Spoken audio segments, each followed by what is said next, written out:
And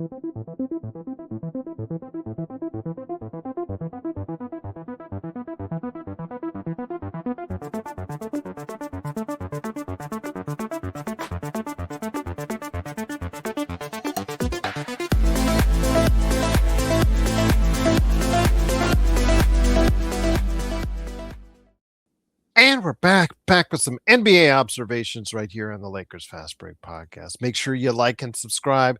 Go ahead and make sure you take care of us on that 5-star review. If you're listening on audio podcasts, it is sincerely and greatly appreciated if you do. And then make sure you catch our coverage on the post games for every Lakers game in the playoffs for however long it may last.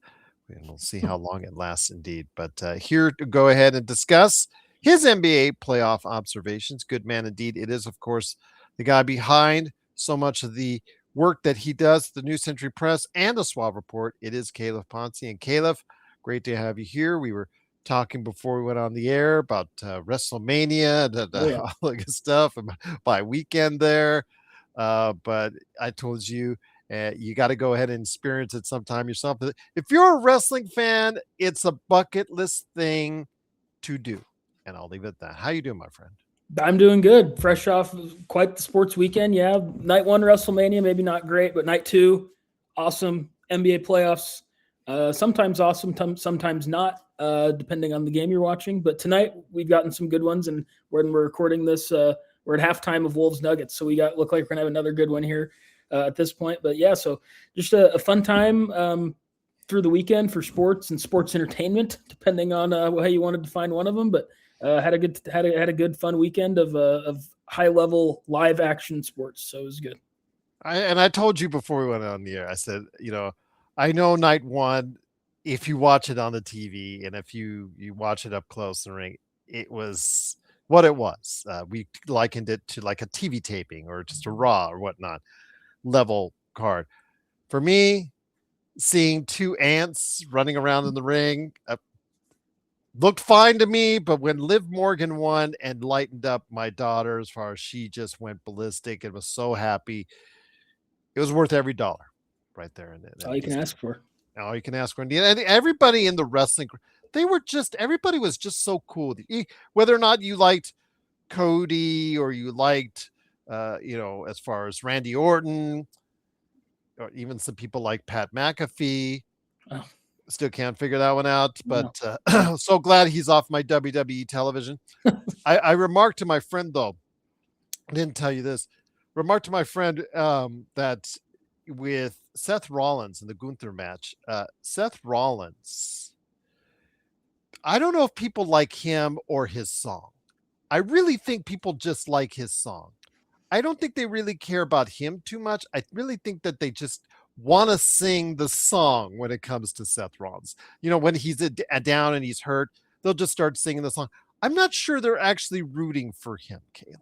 I'll just I'll always be rooting for Seth. One of our my fellow Iowa exports. There's not too many of us out there, so got to have each other's backs. But I figured you say that because I know he came from Iowa, but again, if you listen to it, I listened to it again. The crowd, I could go on all day about how the crowd reacted on Saturday, but the one curious thing I'm like is like, I think they like the song more than him. And I don't know if that's a good thing for Seth Rollins, but I'll just leave it at that. But Caleb, if we get into the NBA observations on the playoffs, it was a very busy week. 7 of the 8 home teams won during the course of the weekend. Then we come into Monday night, one already big upset. Indeed, we'll start with a big upset in New York.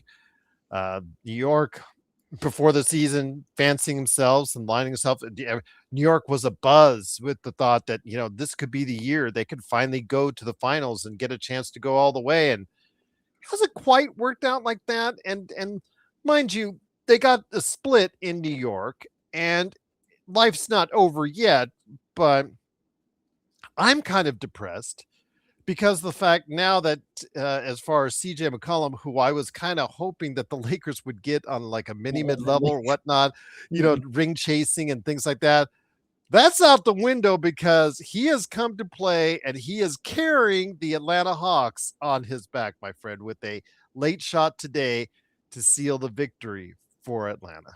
Yeah, that's what was so interesting about that game is that game. I figured there'd be a lot of games kind of in that realm in that series, but late game I felt like was so tilted towards New York because in the end, all these series when they're close just come down to mano a mano, your guy versus our guy. And Brunson, people have their frustrations with him. There's not five guys in the league you take over him late in games. He's so clutch. He's so good at getting to the line, getting making tough shots either way. And then I mean that CJ McCollum has kind of been that guy for the Hawks. Like he's their closer. He has the ball in his hands late. It's not Nickeil Alexander-Walker as much as McCollum. And so really you would think if it got late, it's like it's great. Like the Hawks, if they can jump in the lottery or maybe make a move this offseason, they can be a really good team. But McCollum versus Brunson, like, come on, we all know this is where this is going. And then today, McCollum made that big shot. He missed the 2 free throws late, but it didn't end up mattering because the Knicks couldn't find Brunson. They went to Mikal Bridges, and that went about how you'd think a Mikal Bridges game winner would go, in my opinion. And so, yeah, I mean, just credit to the Hawks for fighting back in this one and winning, shocking MSG. There's 2 really great sounds you get in playoff basketball, and it can go like they only come at the end of close games. You get like the euphoric home crowd who's when you hit a buzzer beater at home. Now, granted, the buzzer beaters in last year's playoffs largely by the Pacers came on the road for the most part, so that we didn't necessarily get those. Or you get the opposite, which is MSG just boom, boom, boom, boom, dead silent. All you just hear little murmurs as they're walking out, and you only get them in the playoffs, and it's so crazy because it just feels like there's no way the teams don't feel that, and there's no way that it doesn't somewhat shift something in the series. So I think when we picked this, I want to say I picked New York in 6 or 7. Like I figured Atlanta would take a few. This is not the fashion I figured they would take one of their wins in. And I think when a series is 1-1, it's clear that it's anybody's series to me. And Atlanta, we have a big sample size now. This being a good team that knows how to score, knows how to do what they're going to do. And McCollum, while he's not the name of a Jalen Brunson or maybe some of the other guys they would have to go up against if they were to win this series, like a Jaylen Brown or whoever. He's just making tough buckets, man. And that's kind of all you can ask for. He had, I'd want to say 28 or 30 in this game. So, I mean, if he plays like that, I think they will win the series. Now, I don't necessarily think that he'll hold on to 28 points a game, and they were guarding him late. Like when he made the late floater that Brunson was on him, and yeah, Mike Brown, like maybe this is why he's been fired 46 times. Like if the other guy has 28 points, don't have Jalen Brunson guarding him. Like figure out how to get that switched off him. So, he scored 32, by the way.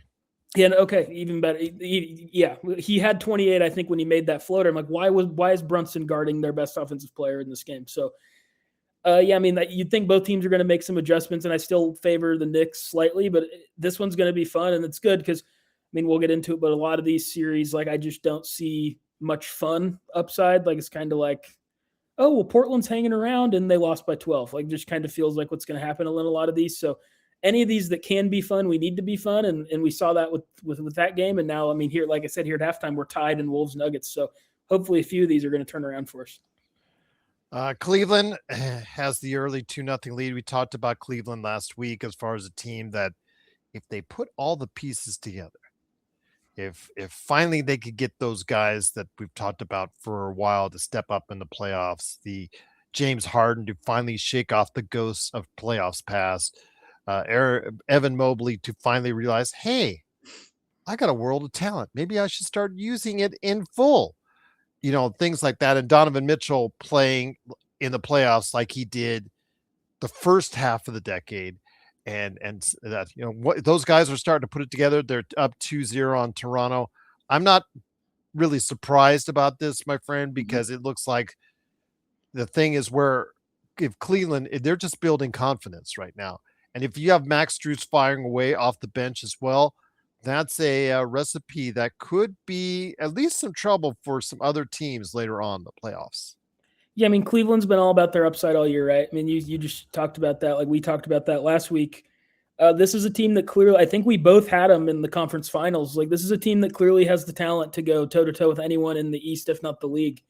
And for them to be having, like you just said, a confidence-building series, I think is really important because on the court, there's just not a ton of super complex takeaways from this to me. Like Cleveland's just better than Toronto. They have better players. They have better high volume scores. They have more guys who can surprise you, like a Strus or like a We'll see if Sam Merrill has a moment or some guys like that than Toronto does, especially that. And now Quickly has been out, and that really, I'm not the biggest Quickly fan, but that really hinders. I was a big fan of Jamal Shed, a big fan of Jamal Shed in college, and I'm glad he's carved out a role in the NBA. But he's someone maybe you want in like a not your lead ball handling guard role. He's just not that guy offensively. He's a very good defensive player, but it doesn't matter how good you are at defense. Like very few ever have been able to mess with guys like Donovan Mitchell. Or you don't James want him Harden. playing 38 minutes. Yeah, and that too. Just too many minutes for a guy who I think is going to be a good player in the league, but this is just over his skis right now. And if Quickly can't get back, I just don't. I think Cleveland in 5 or 6. That I was under the impression that Quickly was playing, and he just provides some shot creation that Toronto really needs to compete with any of these playoff teams, quite frankly. And if he's not in, Scotty Barnes is great. He's just not who everybody wants him to be offensively. That's just not the player he is. He's an A-plus defender. I think a really good supplementary, secondary, maybe tertiary ball handler, but just can't be like your main go-to offensive threat. And that's kind of what they're leaning on him to be in this environment. So I just don't think that on the court there's a ton of really interesting takeaways. This is all about, like you said, Cleveland. Can they maintain this performance when the competition goes up a level? Likely, I believe Boston in the next round. So, no, they wouldn't. Would they be Boston or would they be Detroit? They'd be Detroit. They'd be Detroit. They're on Detroit side of the thing. So yeah, Detroit or Orlando when competition goes up a level. Because even Orlando, I think, if they play well enough to somehow knock off Detroit, which I still don't have any anticipation of happening, but if they do, it's clear they've reached into the talent that they have and have become a different team. And that team's even better than this Toronto team, hypothetically. So they're going to have to maintain this against a better team, but it's good for, I think, all of us who just want to see, can Cleveland finally play like what they look like they should be on paper? And they have so far through 2 games. And I guess you can't ask for much more from them. It's just, this team's not going to be about the first round. This is about the next round and beyond that. So good start for Cleveland, but we'll see where it goes when the games get a little harder to me before we have any real takeaways. But who will they play? Because right now it's Orlando with the early 1-0 lead after an upset in Detroit. Orlando looking like the team that I had said this before Tim Bontemps did. So sorry, Tim, you stole it from me. I had said on both my shows yesterday that Orlando looks like the team that many of us predicted Orlando would be coming into the season. And that's the way they played last night. Your thoughts on this? And plus also Detroit, they played so well without Cade when he was out of the lineup. Then he comes back in and it just seems like, okay, it's all yours now, Cade. And this team is just so reliant when Cade's on the floor on Cade to do everything. And he scored well, 38, 39 points, I believe. I think he had 40. But they just didn't, whenever he got people the ball, they just didn't score. I think they need another high-level scorer. People are asking me my thoughts on it today. I think they need another, if they get another all-star. Now, we've talked before about, the Lakers and some other teams that are just, heavily reliant on 2 players. That's not going to work for a lot of people. But Detroit has, even with the major trade, let's say they traded for Giannis. I used Giannis as the example to someone that made a comment on that earlier with me today. And I said, I used Giannis as an example. I'm not saying anything about Giannis being, but just another high-level scorer, someone that can also take advantage of defenses, which, quite frankly, Duren can't. That's not what he does. He's a guy that is a reactor, a guy that's, you have to get him the ball. He cannot create it himself. You need another high-level player, a high-level scorer on Detroit, and it's becoming clear after what I saw in Game 1. Yeah, I mean, this is just something that all of us who really monitor the league closely, I think we saw this as a possibility with them.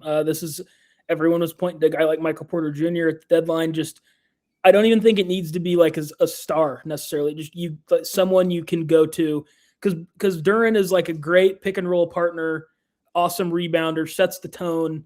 He's a good second. He feels like Detroit, like he's a good second star for that team, but he's not someone you can really go to in the playoffs to go get me a bucket. That's just not his game. And And so on games when maybe the teams are doing a good job of saying, okay, Cade, you score, and then we'll sporadically let you get it to your other guys, then they just can't do anything with it. This just wasn't a great setting for Duren, frankly. And I mean, I agree. We'll see. I still think that Detroit will win this series in probably 6 games. I just think Orlando kind of gave us a lot of evidence over the season that they can play well and then they can play really poorly in a very quick turnaround amount of time. So we'll see. Maybe they just needed to flip a switch as the 8th seed in a team who's never done anything in the playoffs. Maybe they just needed a little wake up call, I guess. But this Detroit team, yeah, I mean, for them, this is more about, for me, again, like next round against Cleveland, when they have a game, was because Harden has earned his playoff reputation, but in a lot of those series against Golden State, it's not like the guy doesn't have good playoff games. He just maybe can't get it done in the big one. And so when you got like a Mitchell's doing Mitchell stuff, Harden has one of his good games, how is it possible for you to keep up? So I just think that this is a team that, frankly, is probably – I don't think this team can make the finals. And I think it's every reason that we saw throughout the season that we all recognize. And it reminds me of some past years. Like, you can recognize flaws in these young contenders that they don't have. This year, for me, it's this experience with San Antonio. When it was OKC 2 years ago against Dallas, everyone in the league said trade for center at the deadline, trade for center at the deadline. You can't get a rebound, trade for center at the deadline. They didn't. And then guess what came home to roost in that playoff series? They got lobbed to death and couldn't get a rebound. And that's why they lost the series in a lot of ways. So this is just another one of those things. And I think Detroit's well on their way to being a consistent contender year in, year out.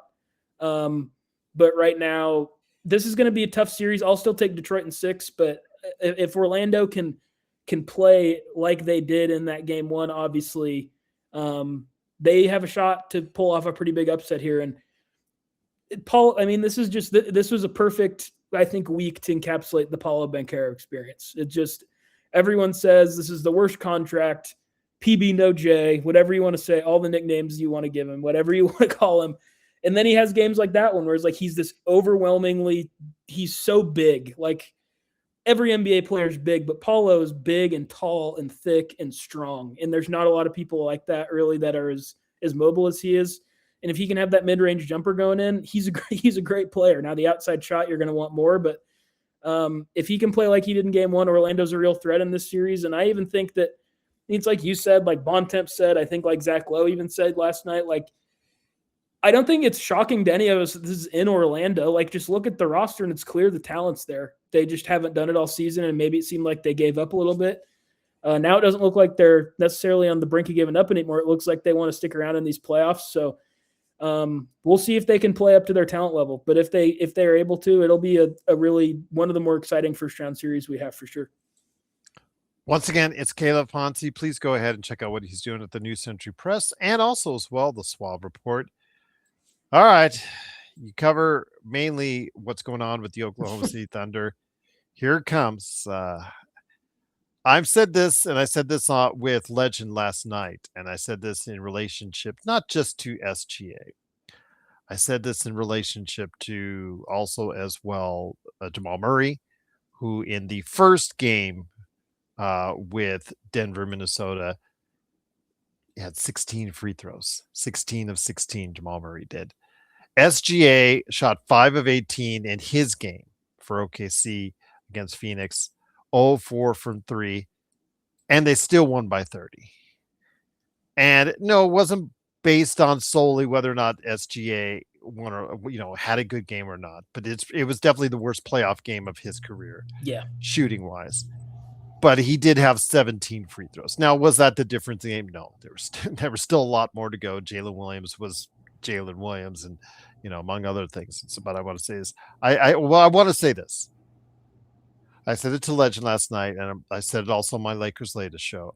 I said that when Austin and Luka come back, I don't care. I would love to see the refs just bite the whistle on all of them. All of them.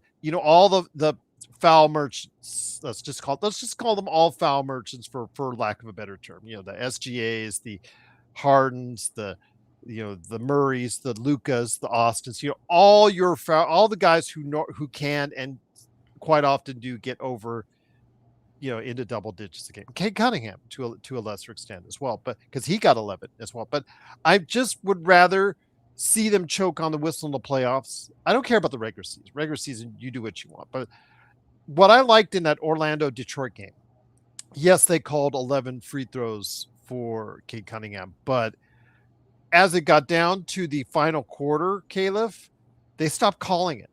They choked on the whistle. They reached at him. They got him. They got him in the hands, whacked him. They got the ball away from him. They made life difficult for Cade Cunningham, but they were allowed to do so. They still fouled, but it was within reason because they did it. And it was just, the fact is, I saw a lot of physical play I like to see in the playoffs. I could be wrong on that, Caleb. If you tell me I'm wrong, that's fine. But I the push-offs that SGA and Austin, they all do it. Let's just stop trying to defend one way or the other. They all do stuff. They get away with it. More power to them for doing so. They understand the system and they know what to do to get away with it. That's fine. More power to them. I just would love to see Adam Silver say to the refs, you know what? Choke on that whistle more often with all of them, not just SGA, not just with Murray, but with all of them. And that does include Luka and Austin as well. Yeah. And we'll see.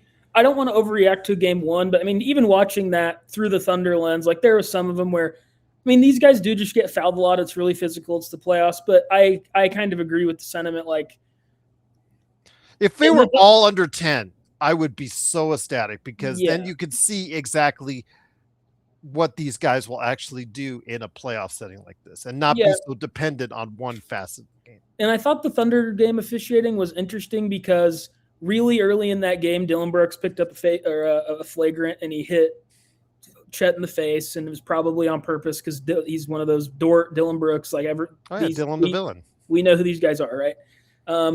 And I think after that, they just really called the game tight for the most part. Now, there's a few things that Thunder detractors will point to, like Caruso gets away with some stuff, Dort gets away from stuff, and they do.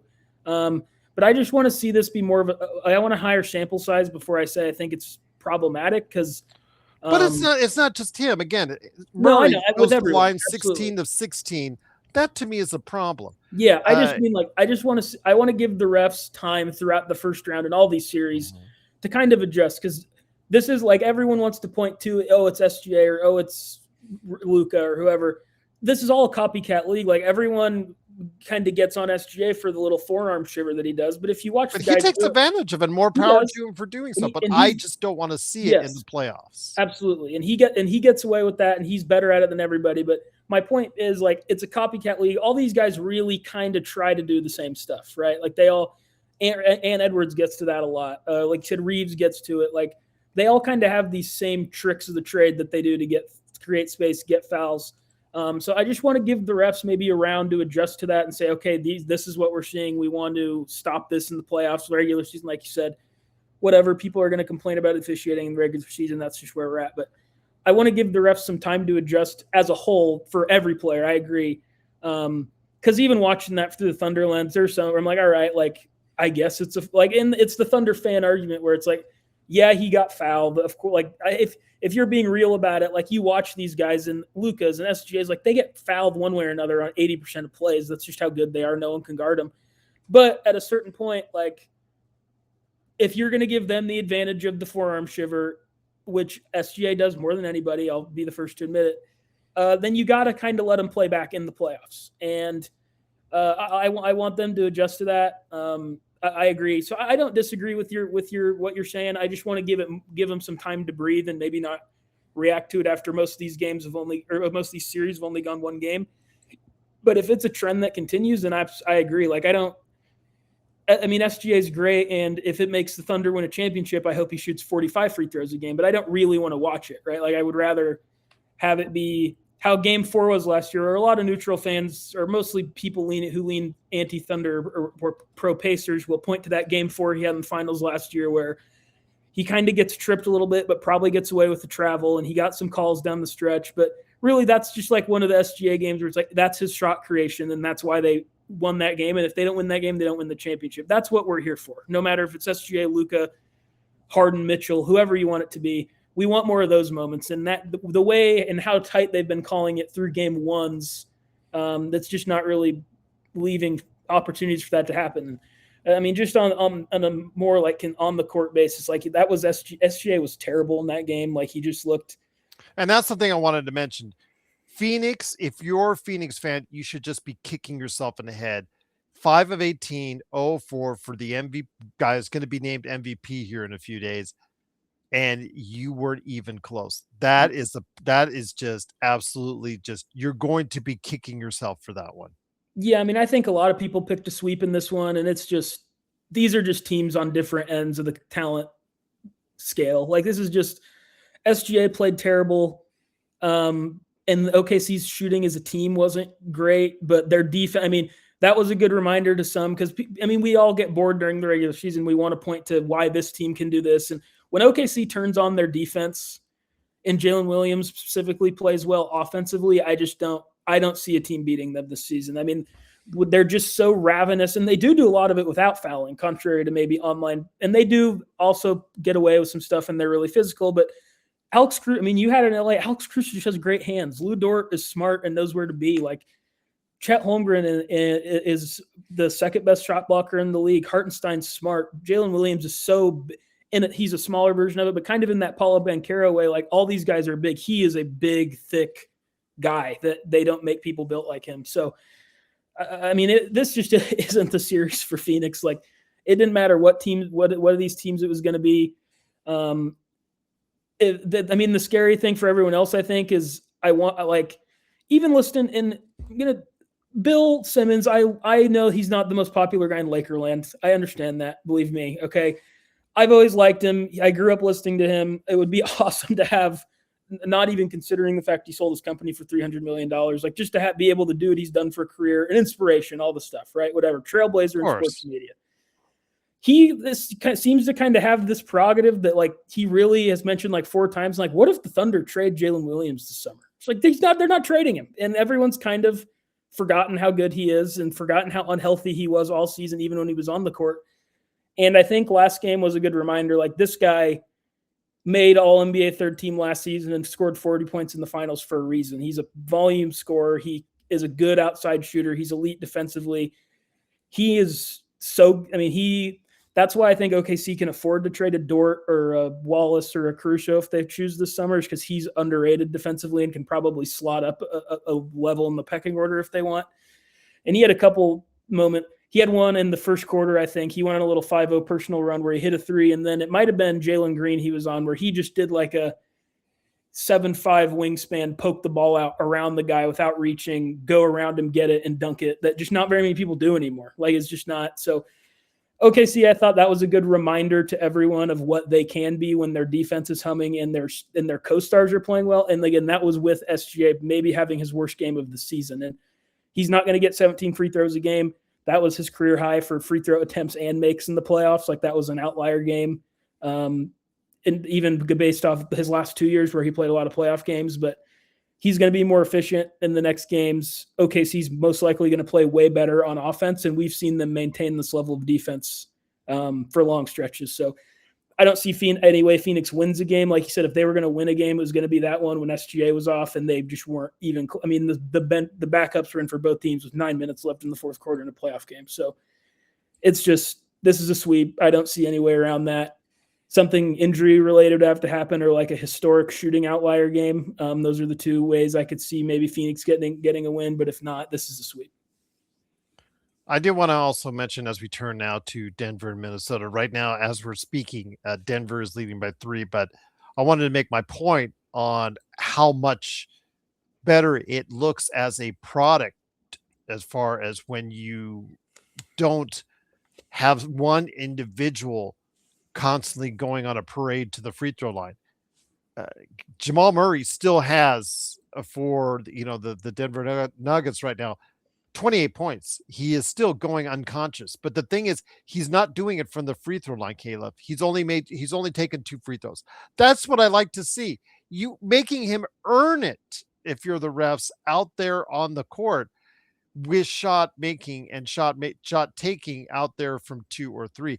That's what I want to see in playoff time. And again, in the regular season, I have no problems either which way you want to call it, not call it. I don't really care.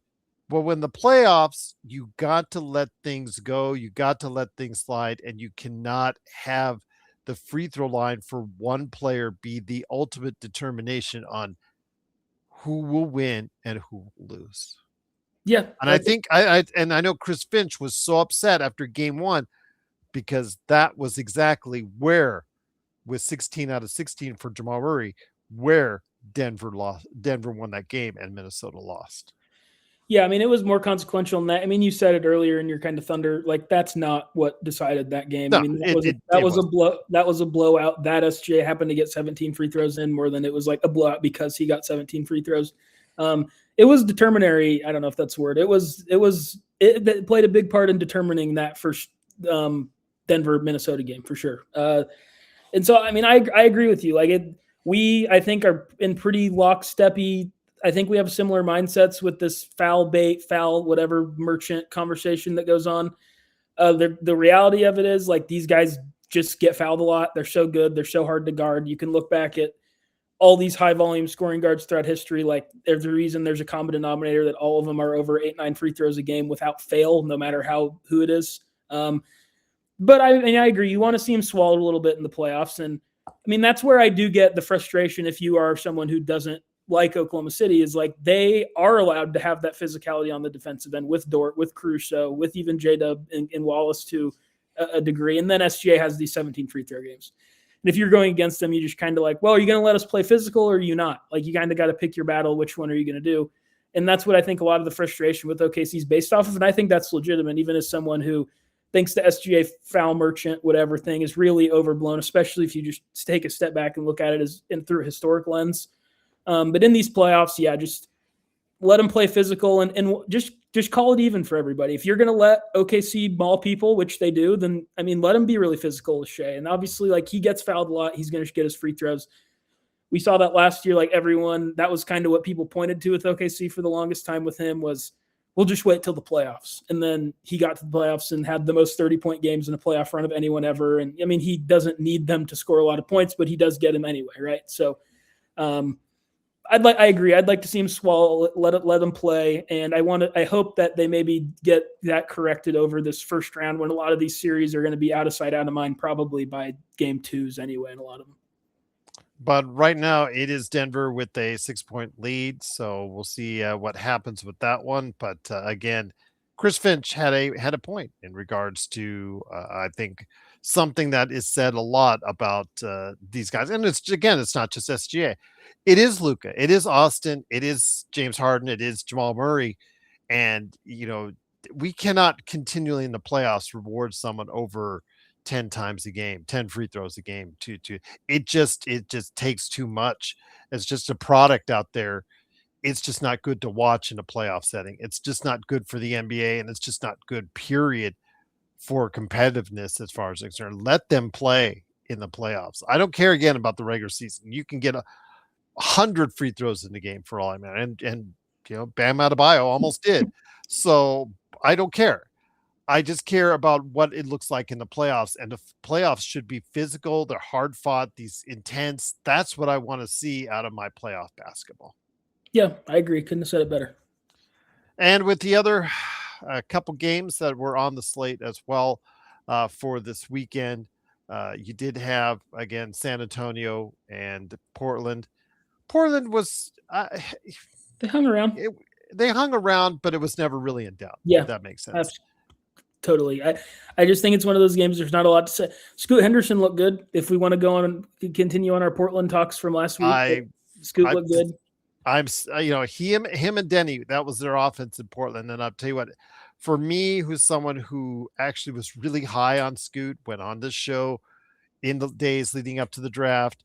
I saw Scoot and Henderson. I was like, I think this kid could be really special because he had an athleticism to him that I really like to see. I remember that game I saw him with Wemby's first game here in the United States.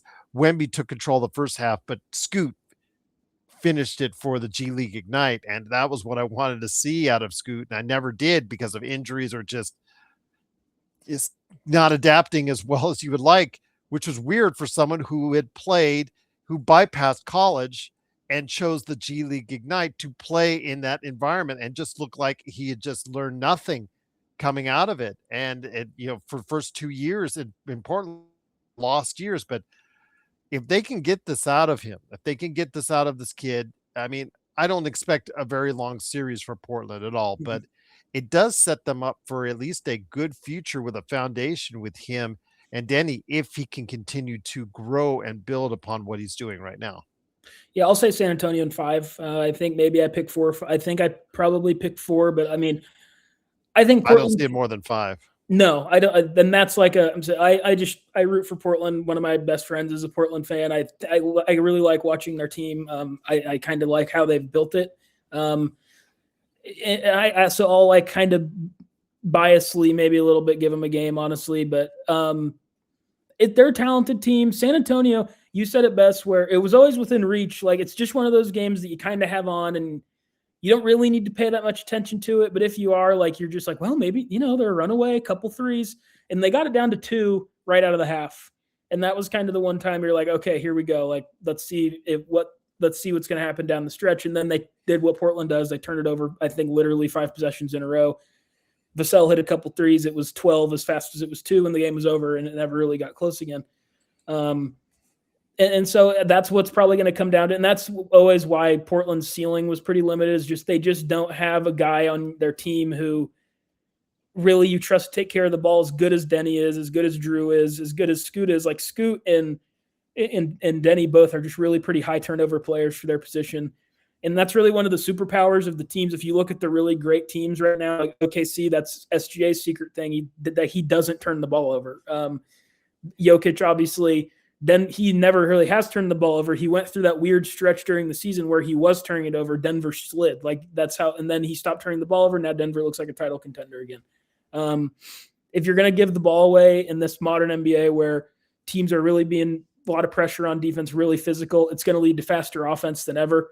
And that's why Portland just is not set up right now. Now, when they get Lillard back next year, they're going to be, I don't think they're going to have the horses to compete, barring they bring someone in with these really good teams, but they're going to be a fun team for a few years here. And if they can get some growth from maybe a guy like a Shaedon Sharpe, we'll see where Klingen goes. Obviously, Scoot's the most, I honestly, in my head, had kind of been like, okay, undersized guard, can't really shoot. Tore his hamstring, for God's sake. Like, we'll see. He's really brought me back in this last month or so of the season. Cut down on those turnovers. The jumper it's kind of weird looking, but it's been going in, and that's what matters. Obviously, I mean, as someone whose team employs Luguentz Dort, it's all that matters as long as it goes in the basket. And so, yeah, I mean, I'll give Portland a game just because I think they're a really rugged defensive team, and San Antonio's young, and I've been really adamant on this show all year. Like, you just got to take the punches, and to get it, you got to go through it. And I just think maybe San Antonio will be up 3-0 and they'll say, we got it. It's in Portland, whatever. It's in Portland. They're looking ahead. If Denver holds on and wins today, like this Denver potential juggernaut matchup that they're going to have to go up against, maybe they're looking ahead and they drop a game because Portland shoots 50% from 3 for a game. Who knows? I think 4 is the most likely outcome, but I'll give Portland a game. Yeah, I don't think there's a ton to take away from San Antonio or Oklahoma City. The only takeaways for OKC is that they're healthy, and we haven't really seen that all season. For San Antonio, this is San Antonio. Like Wemby is insane and dominant, and there's nothing to do with him on either end. Donovan Klingen's a horrible matchup for him because Donovan Klingen, well, I think he's a really good player and going to be a borderline all-star-y type center. I'm pretty high on him. He just is pretty slow-footed, and if you're slow-footed, you can't guard. Like that's what Wembanyama. Just good luck. And I just want to ask you this, okay? Because it's irritating to me because I was there, like I said, for Wemby's first year in the States. And scouts were there, and one of my friends is a scout now for the Dallas Mavericks, and we were watching him at that point in time and talking about him. How tall is he? 7'5", 6, close to 7.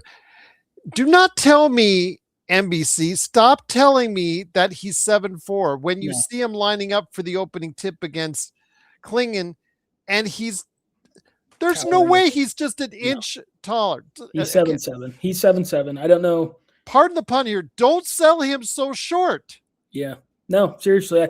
I don't know what it is in NBA history. Like everyone knows Kevin Garnett was 7'1", 7'2", and he's like, no, I'm 6'11". So I don't know what the deal is with people throughout NBA history, but I think when you're that Kevin tall, Durant doesn't want to be called 7-footer. Yeah, I'm 6'10", guys. They measure me every year. No, you're not. We see you line up against.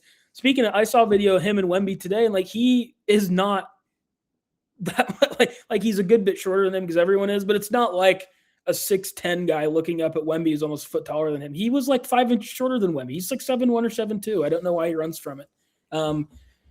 Wemby's 7'7". He's giant. He towers over everyone no matter, because Klingon is like a big, legit 7'2". I think Chet Holmgren is too, not a legit 7'2". I saw him with Zach Edey, and he was over taller than Zach Edey, and Wemby is taller than both of them.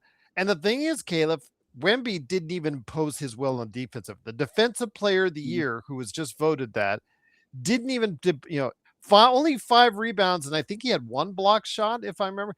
He didn't even have to do anything really defensively because they just stayed so far away from him. Yeah, no, and then that's what he has that's not going to be able to. You're going to have to like be here living in this moment where he's playing to understand it whenever he goes down in history. Like there was a few times when Avdia was down there, and Avdia has been a monster in the paint all season at getting fouled, getting layups at the will, leads the league in and ones, and he was, I'm good. Let's just figure something else out. And it doesn't matter who it is. So that's their chance against OKC, is that they just turn off SGA and his kind of unstoppable paint game that he's developed over the last handful of years. But for this series, yeah, I mean, it's the more we talk about it, the more I think it's 4. And I just don't think it's particularly interesting, to be honest. It's kind of like OKC Phoenix, where these are teams who are the 1 and 2 seeds for a reason, and they're a lot better than their opponents. The last game we'll go ahead and talk about over the course of the weekend was the Celtics dismantling the 76ers. Tyrese, you can't have just a simple 21-point game if you're Tyrese Maxey. You have to go off for an unspeakable number, and it just what didn't happen for him this weekend. And you can just see this team, it wants to be something when Joel Embiid is there, but when he's not there, it just can't be anything at all comparable. And Boston Celtics, they've got a deep team. Hates me. It just digs in my inner part of who I am as a human being to say this, that how well their run, their roster had 11 deep of contributing players during this first game, and it's just irritating, because they now have Jason Tatum back outside of his 3-point shot. His 3-point shot is still back in last season, but outside of that, he got 25, 17, and 7, something like that. Just really solid numbers for him. It looks like right now 25, 11, and 7, excuse me. But yeah, Jaylen Brown tossed in 26 as a side. I mean, Boston looks like they should be the favorite right now, unless Cleveland, I think, says otherwise. Yeah, through a game, you don't want to overreact, but I think right now Cleveland and Boston just look like the teams with the most talent in the East, and like that feels like talent-wise the right conference finals to see who goes to the finals. We'll see if Cleveland can shake their demons, but just in terms of straight looking on paper, those feel like the 2 best teams to me. But yeah, I mean, you said it. Like this is just none of these 1-7, 2-7, 1-8s I think had much of a chance to be very close. Now here we are with obviously this Orlando situation, but I mean, this is the one I kind of looked to and thought it had the best chance, just because they do have Maxey, who's a top 15, 20 guy when he's healthy, but without Embiid, an aging Paul George, an Edgecombe who, while phenomenal for a rookie, he's going to be 3rd in Rookie of the Year voting, it looks like, and deservedly so, and better than I think most thought he would be as a rookie. He's just not ready for the Boston Celtics yet, and no blaming him. I think he will be in future years, but he's just not there yet. And so, yeah, I mean, it's another one where I just don't think many of these, and this was pretty clear if you just looked at the matchups, like these playoffs first round wise, you're going to get a few token good series. You always do. But this is really going to be the second round where these playoffs really tick up in terms of competition, and every game's a roller coaster. And this is just another one where if Embiid's going to be out for the whole series, which is what the reporting's been, like they just don't have a chance. As good as Maxey is, as impressive as Edgecombe is, like Adem Bona and these guys, like they just are not going to be able to protect the rim well enough to stop this drive and kick game that the Celtics have mastered as well as anybody in modern basketball, really. So, impressive stuff from Tatum. Like you said, the 3-point shot isn't quite back yet, but he's such a good rebounder. People really have always slept on his passing ability, and that's back. He's the best passer on the team. And so I think he's their best rebounder and passer already. And then he's Jason Tatum on offense. Like he still can score 40 in the game. He's just so good at getting inside. He's another guy like Paulo and J-Dub. They've come up a lot today for whatever reason, but he's just really big. So yeah, we'll see. I mean, I think this is a sweep. I just think if Maxey has like a 50-point game, the Edgecombe makes 5 threes and they can win. But that's, I think, literally like the only formula. Well, again, it was a spirited weekend with most of the home teams winning, but again, it was good to have NBA playoffs back. I'm excited. Been waiting for it for a while now. We'll see what happens with the Lakers on Tuesday. Kevin Durant, who was at practice, if he comes back for Game 2. When does Luka and Austin come back? That's obviously a concern for the Lakers. Luka was taking shots up at practice, but he's already listed as out for Game 2. So yeah, no luck for you guys as far as LA fans are concerned. So again, I just think it's going to be something where we have got the NBA playoffs back. That's what I like. I just don't want a parade to the free throw line. That's what I'm thinking we should try to avoid. Again, if they were all put 7 or 8, if they cut every one of those guys in half, the SGAs, the Murrays, the Lucas, Austins, whoever you want to foul, part of the foul merchant club, they just cut it in half, I would be ecstatic because I know that we're getting actual play on the basketball court instead. Yeah. I mean, I think as the playoffs go on, we'll see that number go down. These refs will adjust to postseason officiating, and we'll see these all-world, all-time shot makers may be all-time, all-world shot makers. They've shown that. Luka's shown that in the playoffs. SGA's shown in the playoffs. Jokic. We'll see about Brown and Tatum. We'll see how that dynamic goes on. But they've won a championship together, obviously. Edwards is always a delight. So, I mean, we'll see. I'm not too worried about it long term. It certainly was an interesting and not great to watch factor. I mean, didn't bother me as much as it seems to have bothered you, but I totally see where you're coming from with it. Like I don't disagree.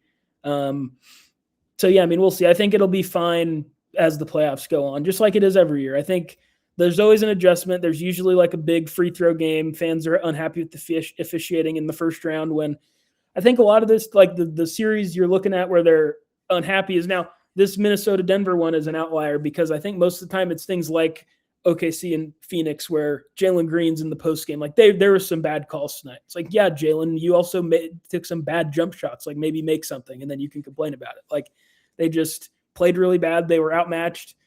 OKC is way more physical than Phoenix, and they're good at it. And that doesn't mean they're fouling them. And Phoenix is worse at defense, meaning they're more undisciplined, meaning they foul a little bit more. Like it's just OKC doesn't just play football like people say on the internet to be better at defense than everyone. They're a really good, disciplined defensive team who knows how to take advantage of the rules, admittedly so, and does so. And so I think as the teams, the levels of the teams get closer, that officiating will either be more even or not problematic as it was in those games. Because I think when the teams are just so different, it really amplifies that officiating disadvantage even more.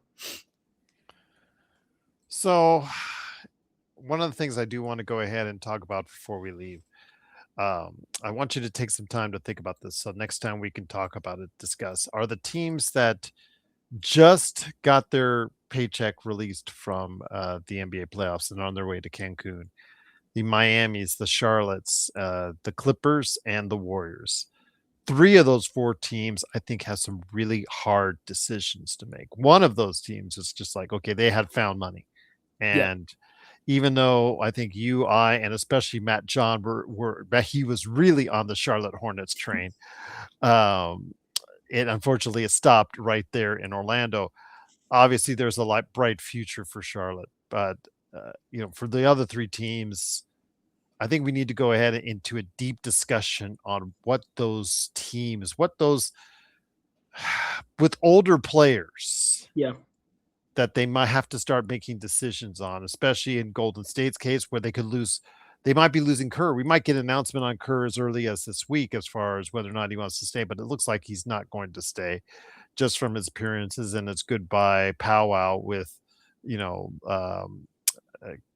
of course, Draymond Green and Steph Curry that he had as far as coming together on that. So that being the case, I'd love to go ahead and have discussions on this when the time is right to go ahead and talk about those teams that have to make some major decisions. The Clippers, you know, we still have. I've said before to people, I don't think we're going to get an answer on aspiration until after the season, and it better be a darn good one in my situation, in my estimation, or they're going to hear it from me. That's for sure. But what do they do going forward with an aging Kawhi Leonard? What kind of decisions they make from there? And then in Miami, Mr. 83 Bam Adebayo, you know, can you still build around him because he's now in his 30s? Where do you go from here with him as well? Or is it time to just say, you know what, this team can no longer rise from the depths of play-in like they have in previous seasons? So I'd love to go ahead and have a chat with you sometime as far as what each of these teams that took early exits and what they can do next. Yeah, I think I agree. I mean, I kind of went into that a little bit on Miami last week. I think it's pretty clear where my head's at with them. But yeah, I mean, I agree. Those are three really interesting. And I think even Charlotte's interesting in the opposite way, where like what moves can they make to get better? Not the other ones where it's like, do you finally pull the lever and maybe replace some of these teams that we think may be done with tanking? Maybe we insert three new ones into the equation. So I agree that would be a fun topic to talk about. I think the Clippers is fascinating because they don't have any of their picks still for, I think, 4 more seasons yet. The Warriors are just kind of Steph Curry. I don't think will ever play for another team. And so they're in this Steph holding pattern that he's earned. Like they should be beholden to Steph with he took them from, the Warriors, they're the team with run TMC and they're all right, to the Warriors, the whatever third most valuable franchise in the NBA. He did that himself, really. So he deserves whatever props and time and last ditch efforts to compete that he wants.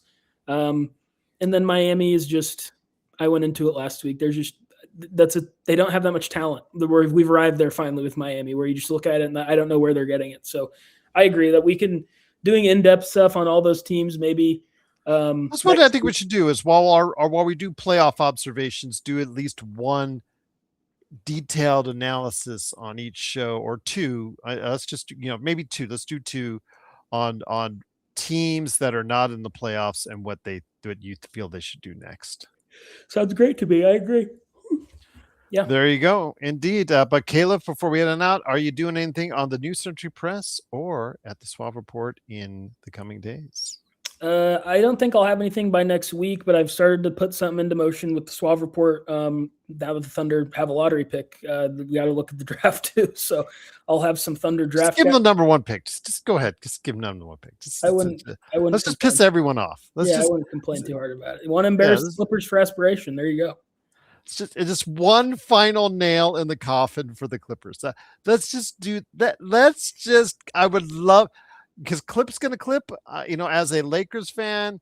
Yes, I know it makes things life a lot harder if they did, but you know what? To just dig that knife into the Clippers just a little bit more. Part of me wants to see that. There's a part of me that does. I'm sorry. I think those of us who like the NBA so much, a part of it's because it's like by far the most narrative driven league, right? It's probably why we both love WWE too. Like it's like these stories and narrative, like it's just all this stuff, right? Talk about a narrative. Like if OKC's going for back-to-back, and I don't think a team's done that since your Lakers when they got Magic Johnson. And did they win the title that year before? Or were they just really good? I don't remember if they won it in 78 or not, but 78? Yeah. Is that they drafted Magic when they know they won it Magic's rookie year? Did they win it the year before when they didn't? Okay. Well, either way. It was Magic's first rookie year that they won title because is in Philadelphia, and he was started at center because Kareem was out with the ankle injury. So so we haven't really seen a situation like this possibly pop up really since then, to my knowledge. So I don't think that'll happen. as a person who I think at least like 70% deep down believes the lottery is absolutely rigged every year and they pick who wins it for different reasons every season, my eyes are on the Warriors to jump, to give the Warriors a Boozer or a Debansta. They sign LeBron. All of a sudden, the Warriors are newsy again. Just saying, keep your eye on it. I was on San Antonio jumping last year because San Antonio always jumps. They are the only team that's never fallen in the lottery once. They're the only team with that distinction. This year, fortunately for all of us in the NBA, they were not blessed with the lottery pick to jump from 14-1 this time around. So nothing there. Dallas again, we'll see. That would be a pretty instant, pretty fun, good team if they were to get like a Peterson or a Boozer with Flag. But the Warriors, I think, are my favorite in the clubhouse to jump from 11, because 10's jumped with the Hawks, 12 jumped with Dallas, 11 we're still haven't had an 11 jump yet. So my conspiracy Calif senses are tingling with Warriors. That's my long shot, but maybe not as long as we want it to be. Just keep an eye on them, team. I don't think OKC will get the number 1 pick because of the slot they're in, because it's the same slot that Dallas won from last year. Yeah, I think the odds on that happening are astronomical, but if they get like a top 4 pick, that would just be them having the 12th pick is crazy enough. I mean, if they somehow got up and got like Caleb Wilson or Boozer, I mean, I don't know. The rest of the league, I think, would be well within their rights to be pretty mad about it. But that's just wrong. But hey, yeah, if they can move up from number 12 to get Darren Peterson or Debansa or Boozer or Wilson, yeah, that's just no one would I think I have a good grasp on, just in the type of guys they look for. If this crazy scenario happens, Boozer's just so smart, and they're going to have to replace Hartenstein likely at some point. I think he still has a while left, unless they were to jump and get a Cam Boozer. I think that changes the equation, obviously. But I think it would be Boozer. Peterson just is not. I don't think they would take someone. I think they'd maybe look to trade out before they took him. I just don't think they'd take someone.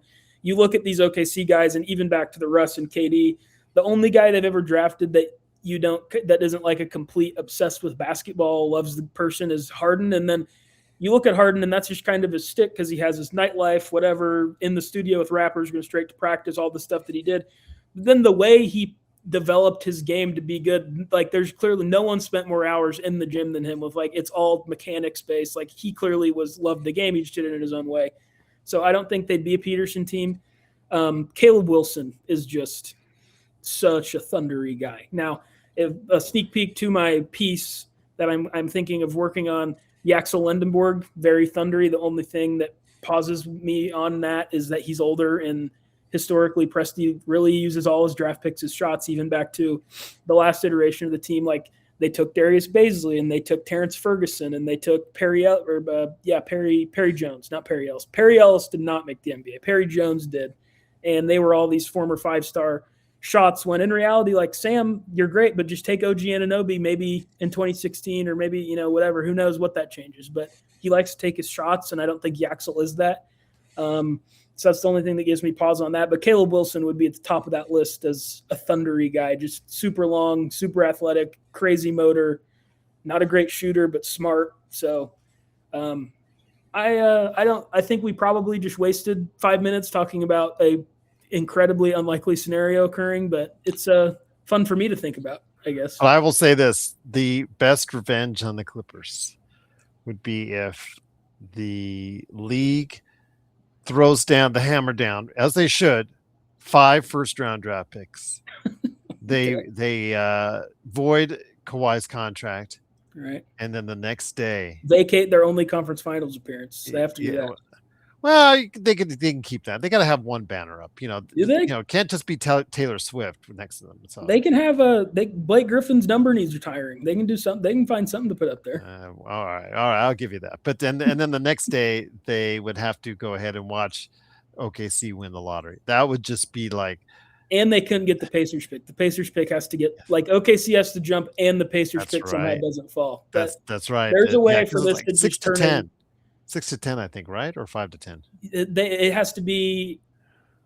I don't remember if it's 6. I think it's 5 to 10, if I'm not mistaken. Okay, so the Pacers get like 5, somehow don't fall out, and top 4.